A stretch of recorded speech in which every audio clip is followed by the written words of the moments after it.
Hey YouTube, welcome back to the channel. I'm Backlog Steve.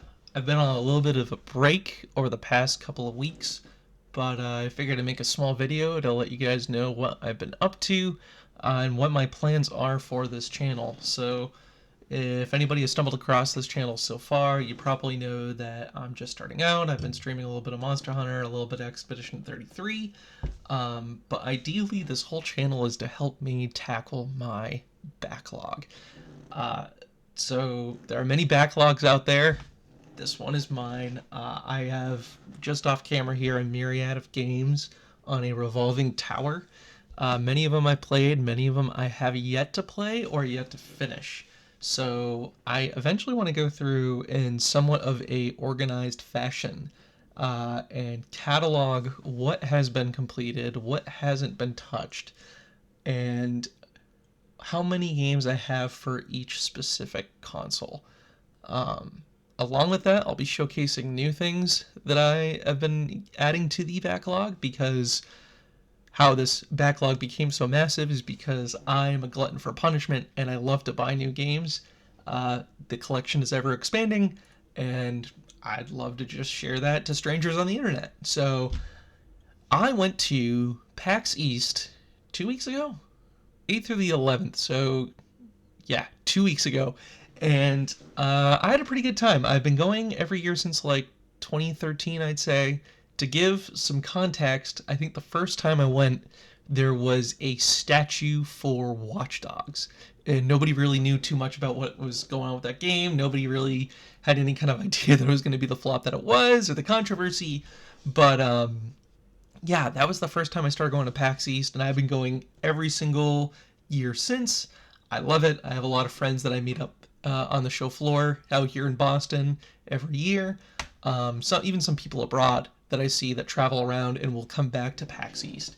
And I figured I'd just share some of my experience with that too. So yeah, I went 4 days this year, and I actually go 4 days ever since they opened up Thursday. So Thursday I always recommend as the first day to look around the show floor and snag some rare stuff before it's gone.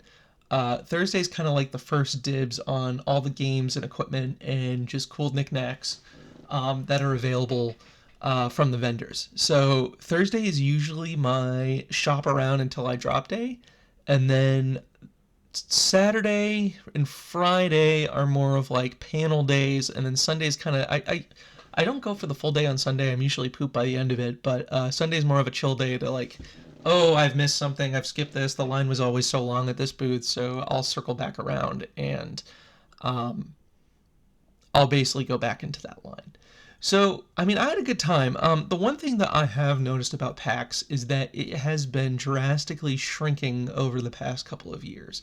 Um, and of course, a lot of this naturally occurred from PAX East. Excuse me. Of course, a lot of this occurred from COVID. So, a lot of companies have stopped showing up. They're not manning as many booths.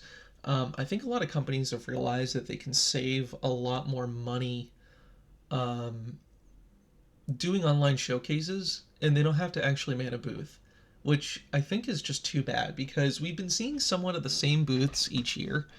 Baldur's Gate 3 has had a booth, I want to say, for like the past 4 years, 4 or 5 years, which is good. Like, it's a cool booth, but, they're just kind of selling merch and there's nothing new. I remember when there used to be mega huge jumbotrons showcasing, for the first time Elder Scrolls Online. Um, I think the coolest one I've ever been to, I think it was for Monster Hunter 4 Ultimate when Monster Hunter 4 was coming to the U.S. and Capcom made a gathering hub for all the hunters, all the people playing Monster Hunter on their DS. You could sit at a table of four and plug your DS in and charge it, and they had like a cafe where you could buy like drinks or like Devil Joe dill pickle, and you can get it like T-shirts and stuff. But they had a life-size Gore Magala that was like right in the corner of the exhibit, and it was like one of the coolest things. And it was like an experience, but you also could like hang out. It was like a lounge, and you see a lot less of this. Um, for those who was walking the show floor, the aisles were a lot wider than usual. There were some booths that didn't didn't necessarily seem like they were doing anything there. Like there was a T-Mobile booth, which I'm not sure what that's all about, but Square Enix wasn't really present. They were doing a collaboration with Magic the Gathering, so they were kind of present in that way, but they usually have their own exclusive booth where you can like buy posters, and they weren't around. There wasn't anything Sony, there wasn't anything Microsoft. I think the one company that's been holding the bastion and kind of maintaining their booth has been Devolver Digital. So yeah, walking the show floor was a little disappointing, but I still got to see a bunch of old friends. Had some con food. I admittedly actually got a bit sick afterwards. I got like some kind of, I don't think it was COVID, but I got some kind of like head cold and flu immediately afterwards, and I think I gave it to my mother. Unfortunately, for Mother's Day, so I was taught to share and care, and I definitely shared. But I'm feeling a lot better. I'm going to try to get on a more steady streaming schedule. Ideally, 3 days a week. I'm going to try. And I like to do like a mixture of, the never-ending gameplay loop of Monster Hunter, some retro stuff, and then new stuff like Continue with Claire, Obscure Expedition 33. So yeah, more to come in soon in terms of, more to come soon in terms of streaming schedule and plans for the YouTube channel. Admittedly, a lot of this has been like a major learning experience where learning what the equipment is needed to properly stream. What do I need in order to get a retro console online, broadcasting in HD? And here comes the cat. What else I need to get my audio quality nice. I mean, I have a this is like a $15 $30 mic from Walmart, and I eventually have plans to upgrade this into something a little bit nicer. Lighting, a better camera that isn't just full screen, getting like a proper aspect ratio, maybe a better background than just the other desks that are in this room. But this is something that I think will come over time as I learn, and I think that's most of the fun with it, is like being in the awkward phase, learning to just talk to a mic, talk to nobody if there's nobody on the stream, or read comments as people hop in. And I'm pretty excited to tackle that challenge. So yeah, we probably have more episodes where I actually map out my backlog. I'm willing to take suggestions from people as well. The way I'm kind of organizing this in my brain is that I think I want to catalog everything based on franchise, because when a new game comes out, I like to go in order of all the games. Excuse me. So ideally, I'd like to start. There's closing up here. Bubbly Seltzer, please sponsor me. But ideally, I like to start from like the beginning of a franchise and make my way through it. Not to say that I won't play a new version of a game if I haven't played the older ones, but I really like to develop an appreciation for a series of games by starting with the original. And so it would be kind of cool to map out franchises, but also map out like the big heavy hitters for each console, or on what's on PC. And also there's that dynamic of what do I have physically and what is sitting collecting dust in my Steam library or some virtual library. Like, I think I bought a bunch of virtual console stuff on the Wii U right before Nintendo shut it down. So yeah, we'll map this out all together, and maybe I'll actually realize how far behind I am on actually completing my backlog, or at least trying to get it smaller.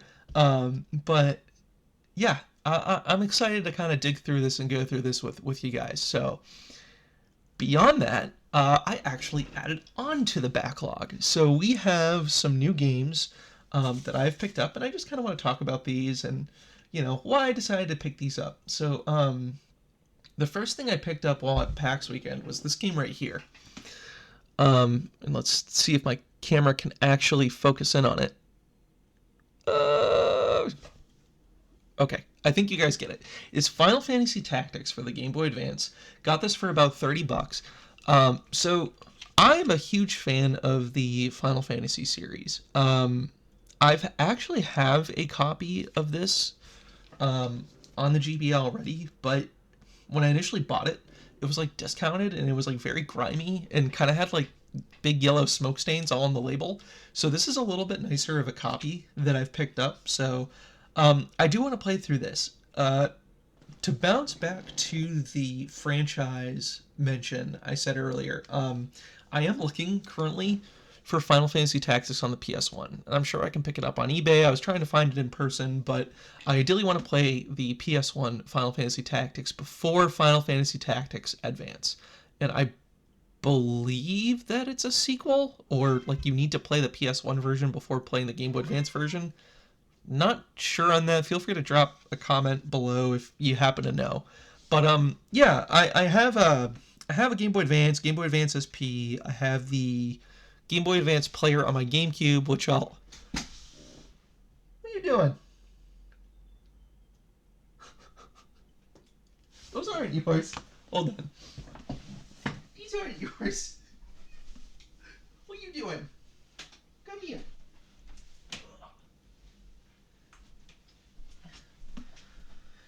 So this is my assistant, Luna, otherwise known as Wuna. She has been on a couple of the live streams. You'll probably see her pop in and out as well for the channel. She's a little mascot. There's another one also running around here, Bailey. She doesn't nearly get into as much trouble as this one, but yeah. I love her so much. She's great. She keeps me on my toes. So, where were we? Right. Oh yeah, I probably will be playing this on my Game Boy Advance player on my GameCube, but I also got the oh, what is it? The Analog Pocket. And man, do I love that thing. I don't have the controller for it yet, but like the Analog Pocket is like the ultimate handheld experience if you have like Game Boy Advance games. I love it. It's great. I will probably be playing this on that as well. But yeah, that was the first game I picked up. Let's see. I'm not too long ago, I ended up actually picking up my first Dreamcast. So one thing you might learn about me is that I am a huge fan of like the Sonic Adventure era games. Really nostalgic. Really love those games. Grew up with it. Maybe was a little too obsessed with it as a kid. But I picked up a Dreamcast for the first time like 6 months ago, and I ended up picking up my first ever copies of Dreamcast games. And some people were kind of laughing at me because they're like, hey, Steve, Dreamcast games are actually pretty easy to burn. But I like having the actual official physical copy. So I got Sonic Adventure, the first one. I have DX on GameCube, but I actually wanted to compare it to the Dreamcast version. So it has the manual in it. I'm pretty happy about that. The disc looks good. I got these from Dial Up Games, and they're pretty solid. You do have to pay a pretty penny for them, but I'm actually pretty happy with all the purchases I've made from them. Everything seems pretty solid. Second one is actually a little bit more rare of a game. This is trying to get the right angle here. Sonic Shuffle is like a bad version of Sonic's Mario Party. It was like their answer to Mario Party, and I don't know. I picked it up. I have a lot of friends that like to play this. My wife is a big fan of like Mario Party. Sorry, not this Mario Party, but I figured this would be a fun little thing to play with the gang. So yeah, that was one of them I picked up. Oh, and in case you guys want to see the art on these, so try not to get too much glare going. And then here you have the back. Here's that Sonic Adventure as well. I think it is, the front art is different than the GameCube variant. And then last but not least, arcade classic can't even talk. Crazy Taxi. I don't know if I'm going to actually cut out these bloopers or if I'm going to leave them in because they're kind of awkward, happy little accidents. But yeah, no, it's a fun game. You pick people up, you go to different waypoints, and it's kind of like a race against the clock. So yeah, I'm pretty happy and excited to dig into those. What else do we have? Right. Actually, another booth that I'd never give enough credit to is Limited Run Games. They're there every year, and they actually have PAX exclusives. And I ended up picking up, and I'm not sure if this is an Asian exclusive for physical, but I found... Actually, I stand corrected. This isn't even Limited Run. I got this from Video Games New York. This is an import of a physical copy of the Ninja Gaiden 2 Black remake for PS5. You can tell it is, usually they have something like in the corner around here to show that it is actually an Asian copy. You can see that it doesn't have the rated M marking on it. But, you know, I've always wanted to get into the Ninja Gaiden series. I haven't played the first one, so of course before I play this, I'm going to play Ninja Gaiden 1. But I wanted to pick that up. I saw that it was there, and I thought that was a good investment. So, also from Limited Run, actually I have some other Limited Run stuff in the corner, but I thought this was cool. This is a PAX exclusive. Star Wars Dark Forces remastered. This is a VHS version. Not that it is a VHS, but it's packaged like it is a VHS. So this is kind of like a Doom-esque Star Wars game. And yeah, I thought it was pretty cool. My buddy PJ recommended I pick it up, so I grabbed it. So yeah, I'm pretty excited to start this as well. So shout outs to Limited Run Games on this one. We have, what else? We have a Persona 4 Golden Collector's Edition for Switch. Again, I want to get into the Persona series. Haven't really dug into it much. And obviously I want to get into the Shin Megami Tensei series, but I have the Vita version of this, and I wanted to get a Switch version, especially with the Switch 2 that is imminent. So another awesome game from Limited Run. What else do we got here? Okay. So this game is interesting. So I was in a panel, not a member of it, but was watching a panel where they were talking about retro games that influenced current games. And if you don't know, I'm a huge RPG fan. And one of the things that I love, hi kitty, one of the things that I love about RPGs is like kind of the difficulty factor and the dungeon crawling factor. One of the games that come to mind that I've heavily been influenced to play because of Happy Console Gamer is Phantasy Star. I played the, I think it's called the Sega Ages version, the digital version on Switch. Ended up beating the whole first game, absolutely loved it, want to get 2 and 3. But looking into what has influenced a lot of these games were some games on the Apple II. One of them was Castle Wolfenstein that influenced like Wolfenstein and Doom and Metal Gear Solid. But another one that they had mentioned was this game called Wizardry. And it used to be this text-based game. I forget, was the movie Big where the main character was a kid was like typing into the video game like shoot the fireball? Well, it's basically what this is where you like type in prompts to do things, or at least in the original game. And this is kind of like a remade, re-resed version of Wizardry. So it just seems cool. It's a dungeon crawler. It's supposed to be really difficult. At my previous job, we had a video game competition where we play retro games, and one of them was for Rogue. If you guys haven't played Rogue, amazing game. You can get it for free. Just get it off of Git. But I fell in love with like dungeon delving, difficult RPGs, and this definitely seemed like something that was up my alley. Hi. Oh my goodness. Here, you can go on the desk. So, I ended up picking that up.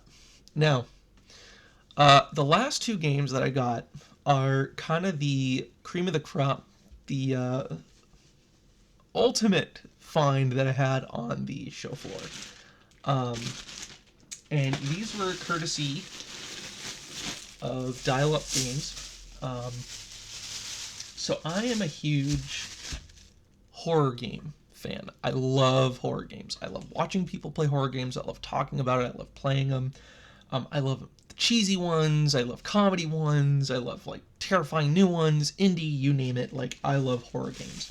I also really have gotten into horror movies recently, which movies will movies will also be another portion of the backlog. But the first game I found, Haunting Ground by Capcom. Did pay a little bit of a pretty penny for this one, but I love Resident Evil, and the fact that there is this other kind of obscure horror game on the PS2, or at least I think it's obscure. I'm very excited to try this out. So this will be definitely something I play on stream. And then the next one, which is a series and is a little expensive, and so maybe I'm digging myself in a hole here, is Obscure. So Obscure is a game, and I'll let you see the back of the case there. So, ooh, very spooky. Do you see the kitty? Ooh, very spooky. So there is haunting ground. So yeah, I'm actually very excited that I was able to find these. Obviously a lot of these you can find online, but I like to kind of see them in person just so I can see the quality. And these are like behind a glass case. And again, Dial-Up Games has really good quality games. Check out their website. I'm always looking there every once in a while. Last minute edition, I was kind of going through my previous recording, and I totally forgot I got N64 games. So I love the N64. It was my first ever console that I got as a kid. Sixth Christmas. I got Spider-Man 64 and Mario Kart 64. Those are the first two ever video games I've ever owned. They have a very near and dear special place in my heart. But I ended up picking up a couple of other games. So I got F-Zero X. Ooh. So yeah, I love F-Zero X. I love F-Zero. They need to make more F-Zeros that isn't just a 1 versus 100 whatever minigame remake of the series. I first played F-Zero, it was actually this game, and I got it on the Wii Virtual Console, which, if you don't know, is the best digital storefront to ever exist on a console ever.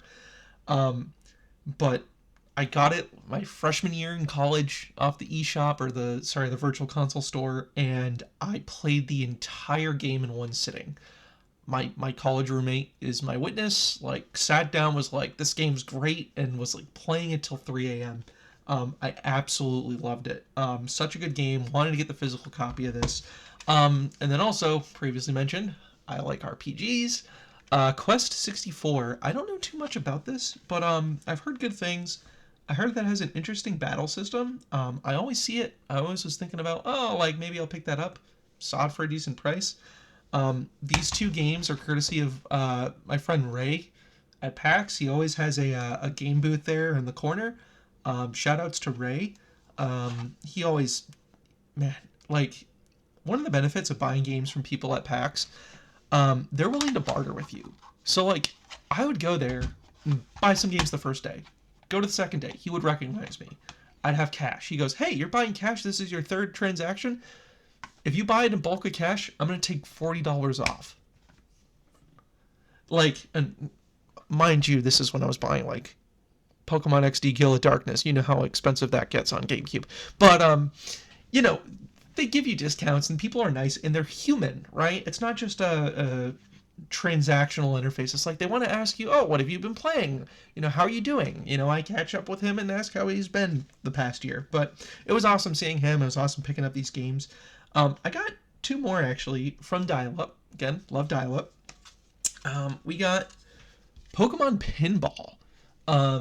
My sister actually used to own this on Game Boy Advance, and I didn't really understand pinball at the time. I thought it was kind of annoying that it was you have to play a video game and tilt the Game Boy Advance and hit a ball with paddles. I'd rather, why would I play this? I'd rather just play Pokemon. But as I've gotten older, I've really enjoyed the nuances of pinball games. I have one that was on the Switch that was a limited run game, and I totally forget the name of it. Devil's Tilt? Devil's Tilt, yes. Amazing pinball game if you haven't played it. But anyways, ended up seeing that, had to pick it up. And then last but not least, I have a Rumble Pack for the Dreamcast. At least I think that's what this is. I hope that's what this is. Comments down below if it's not a Rumble Pack. But I believe that's what this is. And I have no idea if this is going to work with Crazy Taxi or not. But extra stuff. Anyways, back to the video. But yeah, so that was my haul. Maybe I got a little bit too much, but you know what? It's an investment, and I'm actually excited. I'll probably play through all those on stream. But yeah, just wanted to give you guys an update. So along with my backlog of games, I have a backlog of video feed that I need to go through. I'm not sure if anybody happens to know the best way to filter through like hours of your own content, but I have like some streams from Twitch that I have here on my computer that I just kind of need to go through and upload to YouTube. And then once that's kind of under wraps, I'm then going to continue with like making more YouTube videos and live streams. But I just want to make this as kind of like an intermittent, like, hey, how you're doing? I'm still here. I have plans for this channel. Um, and yeah, just wanted to show you what I've been up to. And besides that, just taking care of these little gremlins. I've been walking a lot. I have a rail trail in the neighborhood. And just getting over a cold. So, anyways, I appreciate you guys listening to my video if you've made it this far. If you want to, feel free to give me a like. Feel free to subscribe. I don't mean to be one of those guys that just constantly show that out, but honestly, I love feedback. I'm looking for any way to increase the value and the quality and the entertainment of this channel. I know audio is definitely one of the things I want to upgrade, but yeah, whatever you guys think, leave a comment below. I'd love to hear from you and love to message you back. Besides that, I think that's everything I have. Have a wonderful day, guys.